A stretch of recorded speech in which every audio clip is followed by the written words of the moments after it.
வெளியே வந்து பார்க்குறாரு. யமுனா அப்போ தான் சாப்பிட்டுருக்காங்க. நிவின் வந்து கேட்குறாரு, "ஏன் இப்படிலாம் பண்ணிகிட்ருக்க?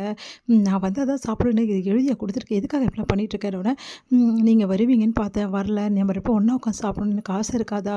நீங்களே சொல்லுங்கள். இங்கே பாரு, நீ நார்மலாக ஹஸ்பண்ட் ஒய்ஃப் மாதிரி சீனை போடுறதா நிறுத்து. நீ பண்ண வேலைக்கு ஒன்றா உட்காந்து வேற நான் சாப்பிடணுமா? நீ பண்ணுறது கொஞ்சமாவது சரியா இருக்கா? இங்கே பாரு, உனக்கு பசி எடுத்தா நீ சாப்பிடு. தேவையில்லாமல் எனக்காக வெயிட் பண்ணுறேன்னு பேரில் என்னை வந்து வெறுப்பேற்றினேன். அப்புறம் அவ்வளோதான்" அப்படின்னு சொல்லிட்டு போகிறாரு. உடனே இப்படி பார்த்து செம்மையாக டென்ஷன் ஆயிடுறாங்க வந்து யமுனா. அடுத்து வந்து இங்கே என்ன பண்ணுறாங்க, நம்ம என்ன பண்ணுறாங்க, நர்மதா வந்து கிளம்பிட்டுருக்காங்க ஸ்கூலுக்காக. "என்ன நர்மதா இன்னும் கிளம்பலையானோன்னே" திடீர்னு நர்மதா பயங்கரமாக வயிற்று போச்சுன்னு அழறாங்க. அதை பார்த்து எல்லாருமே பதறி போகிறாங்க. "அக்கா" அப்படின்னு சொல்லிட்டு வந்து என்ன பண்ணுறா நர்மதா வந்து கங்காவை கூட்டிகிட்டு போகிறா உள்ள. எல்லாருமே பயந்து போய், "என்னடி ஆச்சு அவளுக்கு?" அப்படி சொல்லிட்டு ஓடி வராங்க எல்லாருமே. அதுக்கு அடுத்து "நர்மதா இங்கே இரு" அப்படி சொல்லிட்டு வெளியே வராங்க. "கங்கா என்னடி ஆச்சு அவளுக்கு?" அப்படி ஓடி போய் பார்க்க போகிறாங்க எல்லாருமே. "என்ன ஆச்சு நர்மதாக்கா?" அப்படி சொல்லிட்டு ஓடி போய் நம்ம குமரனும் பார்க்க போகிறேன். "ஏங்க கொஞ்சம் ரொம்ப அமைதியாக இருக்கீங்களா? அங்கே உட்காருங்க. நான் என்னாச்சு என்னாச்சு நான் போய் பார்க்குறேன். என்னாச்சுன்னு தெரியல அவளுக்கு.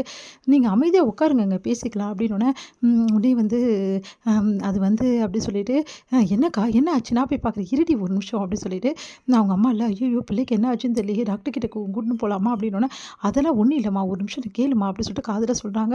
அப்படியே ஒன்றும் புரியாமல் கண்ணுலேருந்து தண்ணியாக ஊற்றுது நம்ம சாரதாக்கு. ஒன்றும் புரியாமல் அப்படியே உட்காந்துடுறாங்க. "என்னடி ஆச்சு?" அப்படின்னு பாட்டி வந்து சொன்னோன்னே, பாட்டி நர்மதா பெரிய மனுஷி ஆகிட்டா" அப்படின்னோடனே அதிர்ச்சி அடைகிறாங்க எல்லாரும். உடனே வந்து காவேரிக்கு சந்தோஷம் தாங்க முடியல.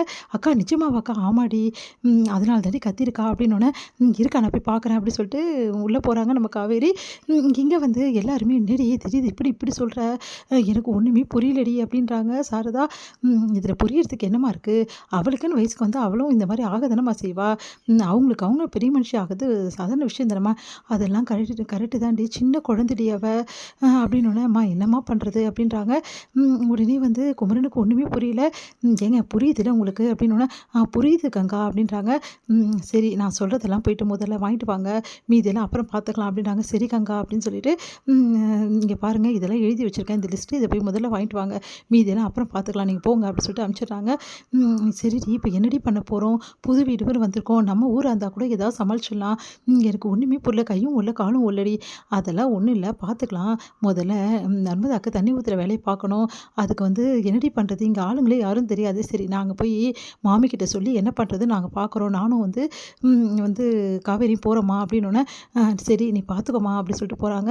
எங்கள் மாமி வந்து வேலை செஞ்சுட்ருக்காங்க. "அப்போ என்னடி 2 பேரும் சேர்ந்து வந்திருக்கீங்க?" அப்படின்னோடனே, "இந்த மாதிரி நர்மதா பெரிய மனுஷி ஆகிட்டா மாமி, அதுதான் தண்ணி ஊற்றணும். இங்கே இருக்கிறவங்களாம் கொஞ்சம் கூப்பிட்றீங்களா?" அப்படி சொன்னோன்னே, "இங்கே இருக்கிறவங்களுக்கு யாரும் தெரியாதுல்ல" அப்படின்றாங்க.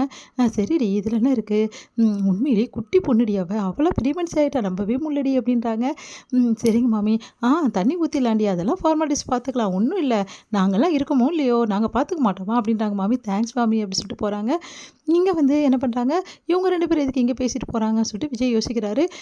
விஜய் வந்து, "மாமி இல்லை, அவங்க வீட்டு மனுஷாலாம் வந்து பேசிட்டு போகிறாங்களே, என்ன விஷயம் மாமி?" அப்படின்னோடனே, "அது ஏன் கேட்குறாம்பி, அந்த குட்டி பொண்ணு இருக்கால நர்மதா, ஆமாம் அவ பெரிய மனுஷி ஆகிட்டா." "என்ன சொல்கிறீங்க?" "ஆமாம் ஆமாம்பி, இதெல்லாம் உங்ககிட்ட எப்படி சொல்கிறது? குட்டி பொண்ணாக இருந்தா, இப்போ நேற்று தான் வந்து அப்படியே வந்து ஓடிட்டு இருந்தா, அவள் போய் பெரிய மனுஷி ஆகிட்டா.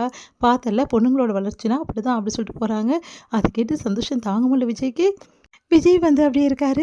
"மாமி மாமி ஒரு நிமிஷம் மாமி" அப்படின்னோடனே, என்ன விஷயம் சொல்லுப்பா?" சரிங்க மாமி, இதுக்கு என்னென்ன பண்ணுவாங்க?" அப்படின்னோடனே, "இதெல்லாம் நோக்கு எதுக்கு?" அப்படின்றாங்க. "என்ன மாமி நான் தெரிஞ்சுக்க கூடாதா இதெல்லாம்?